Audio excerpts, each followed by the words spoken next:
Hi, everyone. Judge Andrew Napolitano here for Judging Freedom. Today is Wednesday, July 2nd, 2025. Aaron Maté joins us now. Aaron, thank you very much. Always a pleasure. I want to ask you at some length about an explosive piece that you and your colleagues have posted on Gray Zone about MI6 and nuclear weapons inspection. But before we get there, I don't want to lose sight of Ukraine. What is your understanding of what's happening in Ukraine? There have been two recent developments of significance. One is this phone call between President Macron of France and President Putin. And the other has been some sort of an announcement. Larry Johnson says it's serious of a United States slowdown in the delivery of arms. I'll let you take it from there. Ukraine is learning that its concerns are secondary because it's a U.S. proxy. And when you're a proxy of someone, you're always going to be subordinate to their whims. And that's what's happening right now with Trump's decision, Trump administration's decision to withhold critical weapon systems to Ukraine, especially Patriot air defense. And that's something that's been at the top of Ukraine's wish list for understandable reasons. It's been pulverized by Russian aerial assaults. And so it's been wanting Patriots. Last week when he was at NATO, after he met, or as he met Zelensky, Trump talked about possibly giving Ukraine these Patriots. But now the announcement comes from the Pentagon that Ukraine's not getting them because the U.S. wants to focus on its own stockpiles, which it says are depleted. Personally, I doubt the official excuse that Washington is giving that it needs to hold on to these systems for other purposes for the Middle East. If the U.S. wanted to give these weapon systems to Ukraine, it could find ways to make up for the shortfall. For example, by buying back Patriots from other countries that it's given them to. I think this is a signal that Trump is following through on what he campaigned on, which is winding down this proxy war. This wasn't his war, he says, even though his own policies when his first term contributed to it. But it wasn't his decision to reject Russia's peace offer back in December 2021, invite Russia's invasion, and then sabotage the peace agreement that Ukraine and Russia reached in the spring of 2022. That was Joe Biden's decision. And I think by winding down these weapon systems, this is a signal from Trump that he is indeed walking away. Larry Johnson says they've also stopped 155 millimeter artillery shells, which are the meat and potatoes, if you'll pardon that phrase, of the Ukrainian military. I would think they would be almost toothless, again, pardon the analogy, without them. From what I know, it's possible Ukraine can buy that from other sources. From what I've been told, and I could be wrong. Larry Johnson obviously knows a lot more about military matters than I do, but the Patriots are not replaceable. The U.S. Makes the Patriots, it supplies them to everybody. Europe cannot make up for that shortfall. And so if the Patriots are not going through to Ukraine, then I think Ukraine is in very big trouble. As for the phone call between between Putin and Macron, yeah. There was initially this line that, Russia severed from NATO. We're never going to talk to them ever again. Macron played into this. But Macron is always playing all sides. And before Russia invaded back in 2022, I think the top European leader that he spoke to was Macron. They had a decent relationship, Putin and Macron, to the point where there's, video footage that Macron's office put out of one of these pre-invasion phone calls between Putin and Macron. And one of the key lines that Macron says to Putin is very interesting. He said to him, "Don't fall for provocations. Don't respond to provocations." By which he meant, I assume, Ukrainian shelling of the Donbass, which at that time was increasing. So Macron was acknowledging that Ukraine was actually increasing its attacks on the Donbass, which for Russia was a major issue because that's where millions of ethnic Russians live and were calling for help from Russia from. So Macron and Putin reestablishing their ties is not surprising. And Macron is someone who in the past has recognized Russian concerns. He's also he also spoke somewhat sympathetically about Russian concerns about NATO expansion, which he later abandoned. But Macron, I think, speaking to Putin, is a reflection of the fact that he understands where this war is going, and that's going to a Russian victory. Did the Ukrainians recently use French missiles that either landed in Russia or killed some of these Russian speakers that live in the disputed areas? I believe they did, though. Could that have been the impetus for the phone call? Don't attack us back. We didn't know what they were going to do with them. I can just imagine Macron. if those were indeed French missiles, or if Russia thinks those are French missiles, and I indeed think that could have been the impetus for the call. Yeah, along with the fact that like Macron is an opportunist, he recognizes where things are going. All right, switching gears. Well, actually, before we switch gears, how badly is Ukraine's back to the wall as we speak? It's pretty bad. Russia has now fully expelled Ukrainian forces from the Russian territory that Ukraine conquered last year from Kursk. Russia's advancing on Sumy. Russia's advancing in the Donbass. And Ukraine is having a very, very hard time to fill its ranks. And meanwhile, Zelensky is facing increasing challenge from within. One of his top political opponents, the former president of Ukraine, Poroshenko, has recently said that Zelensky's acting like a dictator and is being increasingly authoritarian. So Zelensky is facing challenges from Russia. He's facing now new challenges from the U.S., which for the second time has cut off vital support to Ukraine under Trump's second term. And he's also facing challenges from domestic opponents who are tired of his authoritarianism.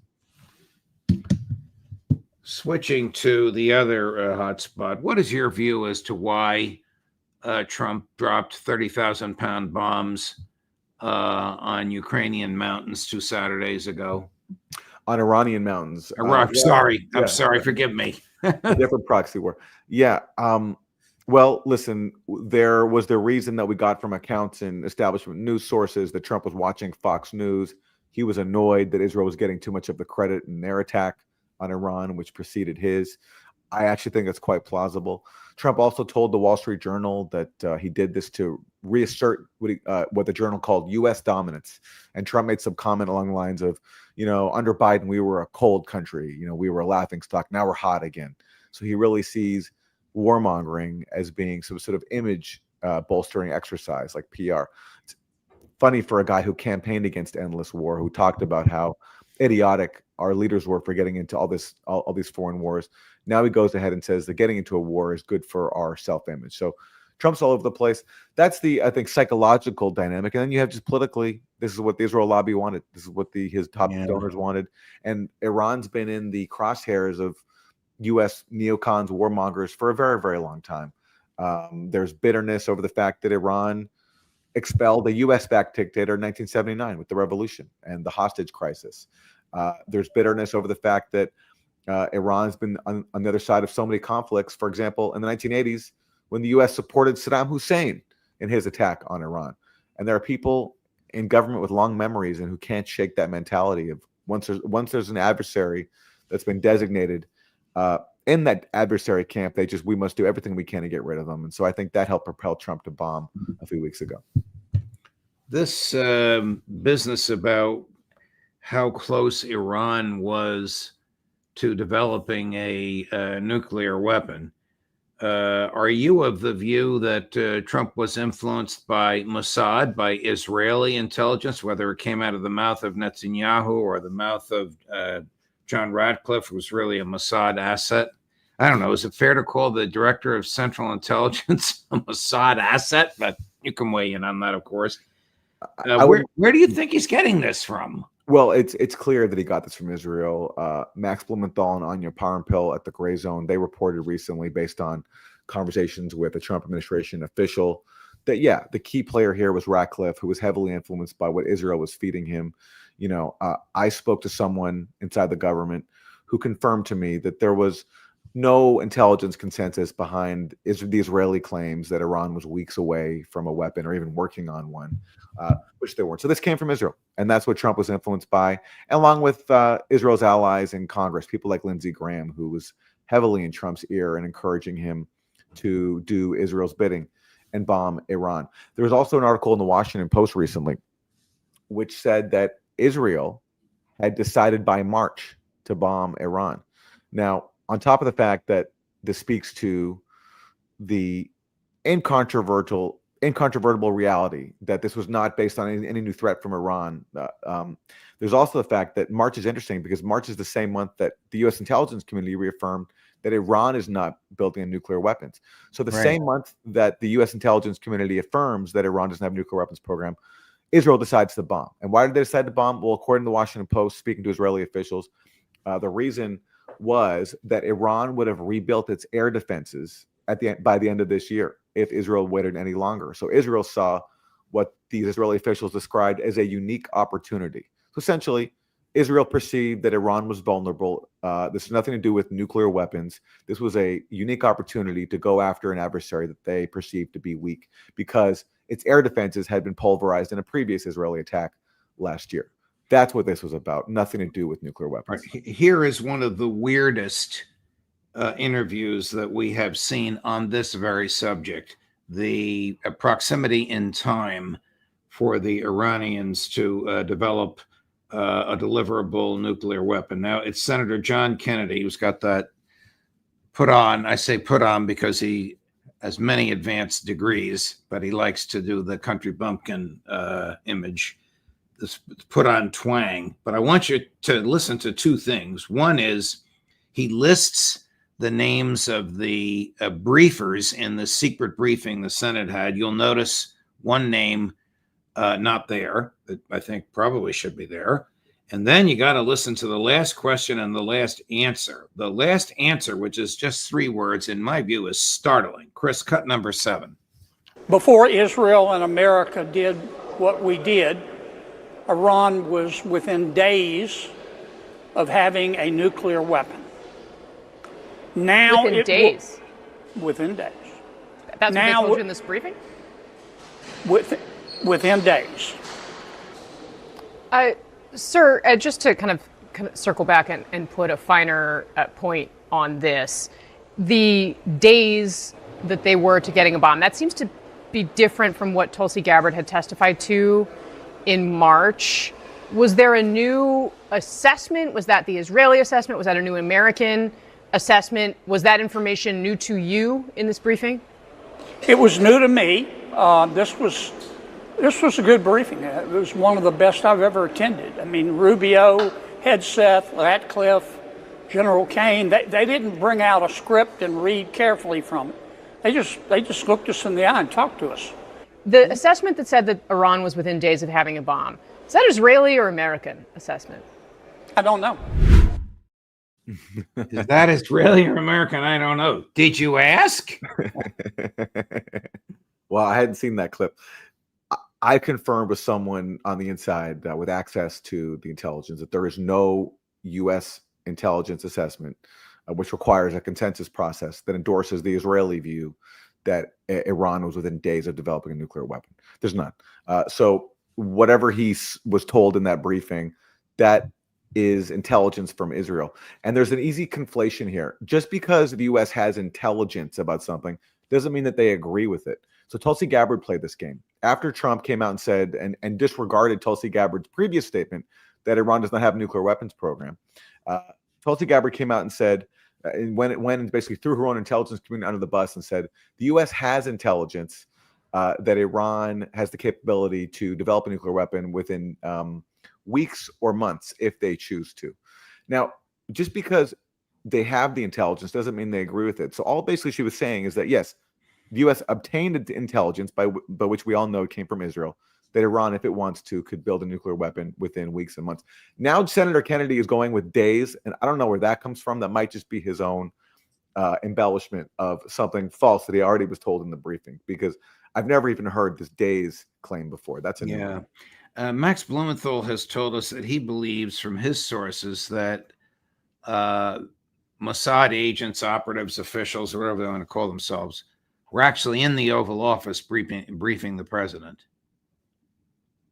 That makes perfect sense to me. That makes absolute perfect sense to me. And there's a history of this. I know some of your previous guests, including Ray McGovern, have talked about how under the Bush administration, how there used to be Israeli operatives basically walking to the Pentagon right. and given free reign. So that wouldn't surprise me at all if that dynamic is being repeated. Colonel Kwiatkowski has told us she was, I don't know if they were punishing her or what. They gave her the assignment of escorting Israeli civilian people, she assumes Mossad, into the Pentagon, and they were told, bypass all security. Just use your rank as lieutenant colonel to bypass all security and get them to where they're going.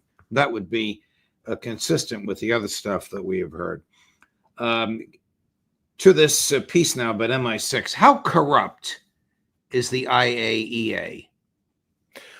Well, so the Gray Zone has published an article. It's by Kit Clarenberg, who's been doing a lot of reporting based on leaked documents that he's received on how essentially a UK intelligence operative who works for MI6, he worked with the IAEA, and he didn't specify exactly in what role he did that work, but he has previously taken credit for basically economic warfare against Iran and for putting up the heat on Iran. So you put two and two together, someone who's working with the IAEA as a UK intelligence operative, while simultaneously taking credit for this global campaign of hostility toward Iran, including economic sanctions.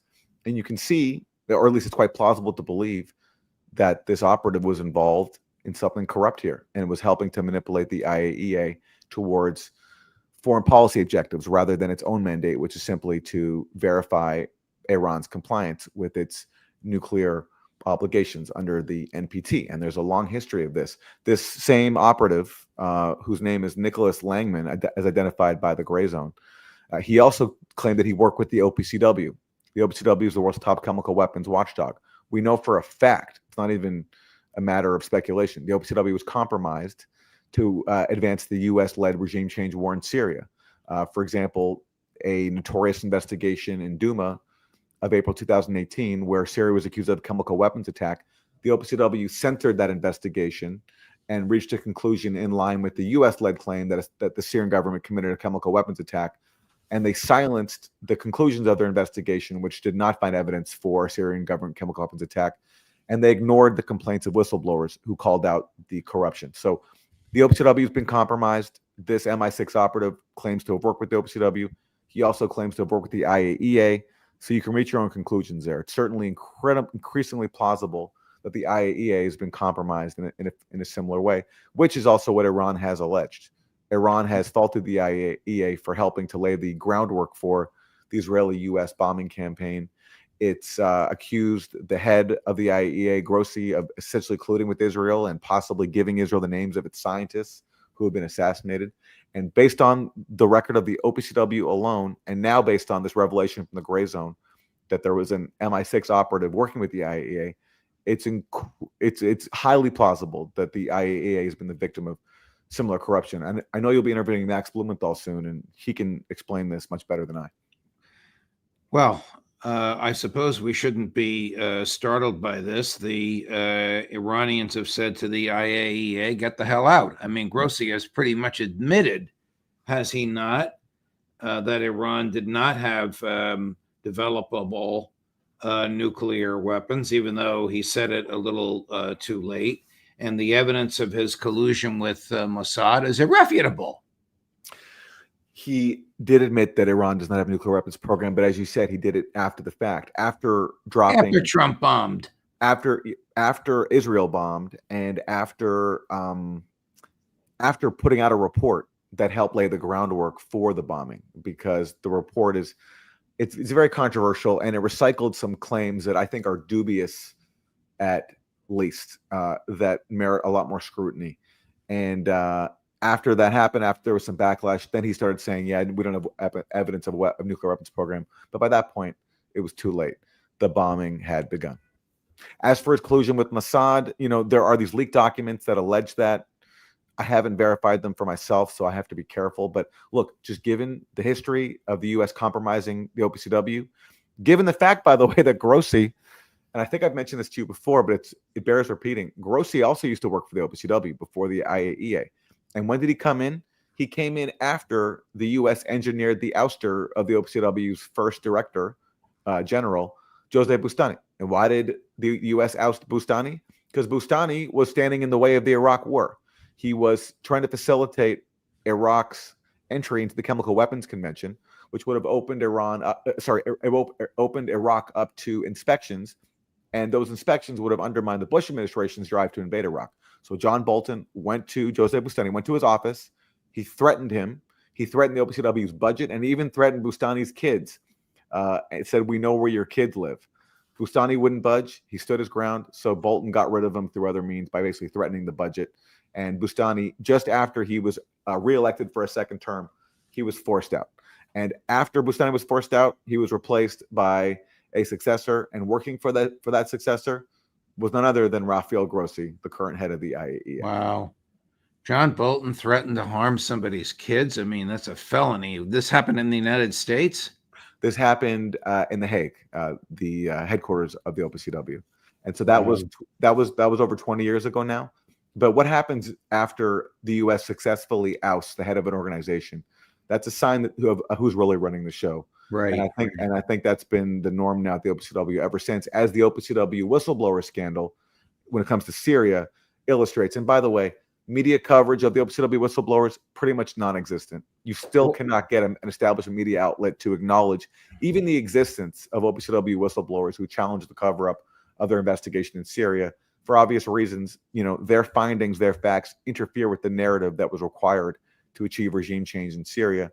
And now I think we're seeing that repeated when it comes to the IAEA and the regime change campaign in Iran. What has become or will become of the U.S. negotiations with Iran? I don't have high hopes. Trump has been all over the place. He talks sometimes about getting back to the table. But if you're Iran at this point, right after Trump used these diplomatic talks to provide a smokescreen for bombing, I mean, are you going to get back into talks with the U.S.? It's going to be very, very difficult. And Trump keeps going back and forth. He talks about lifting sanctions on Iran in one moment, then he says, there's no way I'll do that, and I'm not giving Iran anything. This is someone who has joined Israel's pathological commitment to regime change, to aggression, to hegemony. Aaron, under those terms, you can't negotiate. He just lifted sanctions on ISIS, the people that are running the government of Syria. He just lifted sanctions on Syria, and that's because Syria is now run by people who are under our control. The goal was achieved, regime change. And even though the new government is led by, literally, as you said, a former deputy leader of ISIS who pledged allegiance to al-Baghdadi, his boss, and also was a former leader of al-Qaeda in Syria, which grew out of ISIS in Iraq. Even though that's Syria's new leadership, doesn't matter. Trump says he's a nice guy, and the sanctions on his country can be lifted because now they're in our pocket. The head of Syria, al-Jilani, recently said that Israel and Syria have common enemies, by which he meant Iran and Hezbollah. So now that Syria is in our camp, even though it's led by a former al-Qaeda leader, the sanctions can be lifted. By the way, the sanctions should be lifted. We have no right to inflict economic warfare on the people of Syria, who are the main victims of these sanctions. But they never should have been imposed in the first place. And the fact that they're only lifted when regime change is achieved, it just shows how cynical these sanctions are and how they're never for their professed goal, which is helping the people of Syria. That's all a fiction. It's strictly to impose suffering on people until all our goals are achieved, which is having governments under our control.